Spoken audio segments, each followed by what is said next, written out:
इंसान ज़िंदगी में जब जद्दोजहद करता है, कोशिश करता है, वो बहुत सारे दुनियावी असबाब इख्तियार करता है। जितनी अक्ल अल्लाह ने दी होती है उस अक्ल का भी वो इस्तेमाल करता है। कोशिश करता है कि कुछ अचीव कर सके ज़िंदगी में, कुछ मकासद का हुसूल उसे मुयस्सर आए। अज़ीज़ भाइयों, एक बात अपने जहन में अच्छी तरह बिठा लें और लिख लें कि ज़िंदगी में जो किसी बंदे को कामयाबी हासिल होती है वो रब ताला की मदद से हासिल होती है। अगर रब ताला मददगार हो तो फिर कोई चीज़ भी रास्ते में रुकावट नहीं बनती, और अगर मालिक करीम को मंजूर ना हो तो इंसान बेहतरीन सियासतदान हो, अच्छा एडमिनिस्ट्रेटर हो, उसका ज़हन बड़ी वुसअत रखता हो, बड़ी अच्छी प्लानिंग करना जानता हो, सारा कुछ हो, तो बंदा नाकाम हो जाता है। मुसलमानों को जितनी कामयाबियाँ मिली उनका पस मंज़र सिर्फ इतना था कि अल्लाह तबारक व तआला ने अपने बंदों की मदद फरमाई। और अब ताला ने कुरान मजीद में इस हकीकत का बयान किया, फरमाया बलिल्लाहु मौलाकुम, फरमाया बल्कि अल्लाह तुम्हारा मौला है, वहुव खैरुन नासिरीन, और वो बेहतरीन मददगार है। वो जो रब तुम्हारा मौला है वो बेहतरीन मददगार है। और अगर वो मदद करे तुम्हारी, सूरह आले इमरान में आगे जाके इरशाद फरमाया अगर अल्लाह मदद करे तो फिर तुम पर कोई गालिब नहीं आ सकता, और अगर वो तुम्हारी मदद छोड़ दे तो फिर कोई तुम्हारी मदद कर सकता, कोई मदद नहीं कर सकता। बदर की जंग भी और फ़तह मक्का भी रमज़ान मुबारक में हुआ है। मैं दोनों पर गौर कर रहा था तो एक नया मजमून मेरे जहन में आने लगा। बदर की जो जंग है उसमें भी एक अजीब इनकलाब आया है कि 313 ने 1000 से मुकाबला किया, और जिन 1000 से मुकाबला किया वो असलहे से लैस थे, और ये जो 313 हैं इनके पास 6 ज़िरहें, 8 तलवारें, चंद घोड़े। लेकिन अल्लाह ने कामयाबी दी तो ख़ुद रब ने बयान किया किस तरह दी। फरमाया वलक़द नसरकुमुल्लाहु बिबदरिन व अंतुम अज़िल्ला।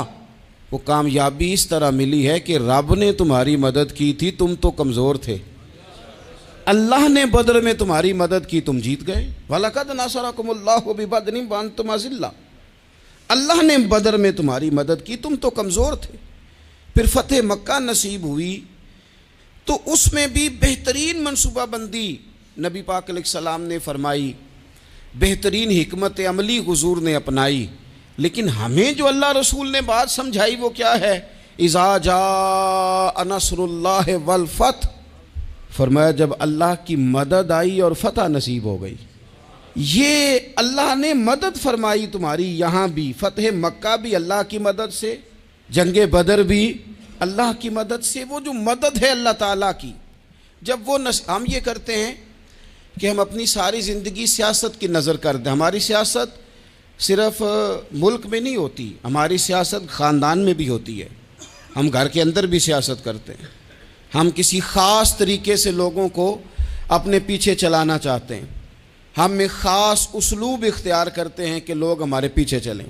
उसका नुकसान हमें ये होता है कि सियासत जो होती है ये शतरंज के हेर फेर की तरह होती है, तो इसके राज बड़ी जल्दी खुलने लग जाते हैं। पता चल जाता है कि बंदा मुखलिस नहीं था, सियासत कर रहा था, तरीके सलीके से इसने जोड़ के रखा हुआ था।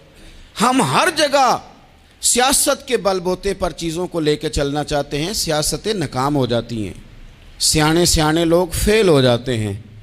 बचता सिर्फ वही है जिसके पीछे रब ताला की मदद शामिल हाल होती है।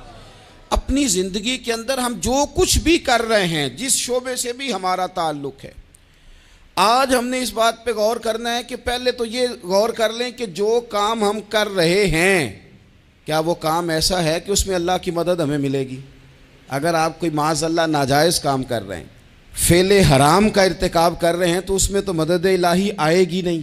पहले तो ये देखें जो कर रहे हैं वो काम मदद इलाही वाला है, और अगर अल्लाह ताला की मदद वाला वो काम है फिर उस पर गौर करें कि क्या हमने मालिक से मदद का सवाल किया है, हमें मदद मुयस्सर आ रही है।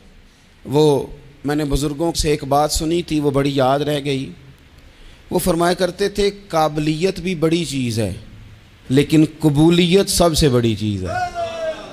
काबिल होना भी बड़ी बात है लेकिन ज़्यादा बड़ी बात यह है कि उसकी बारगाह में कबूल भी है कि नहीं।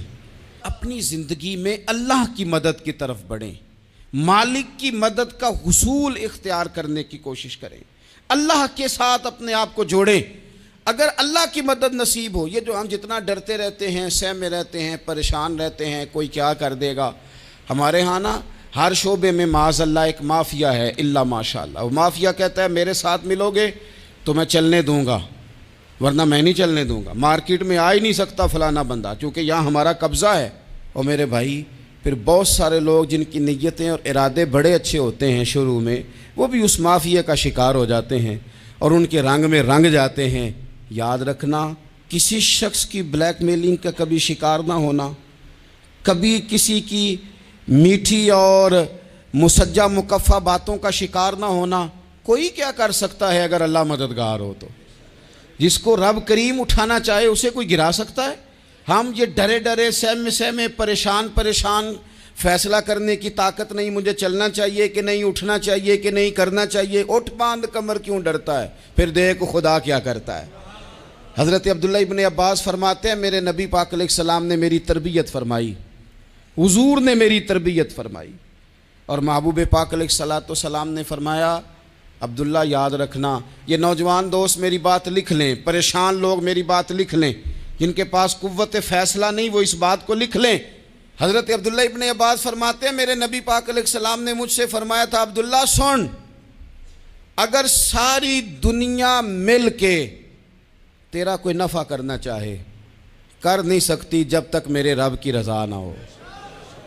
और फरमाया सारी दुनिया मिल के तेरा कुछ बिगाड़ना चाहे तो अब्दुल्ला बिगाड़ नहीं सकती जब तक रब करीम की हिकमत का तकाजा ना हो।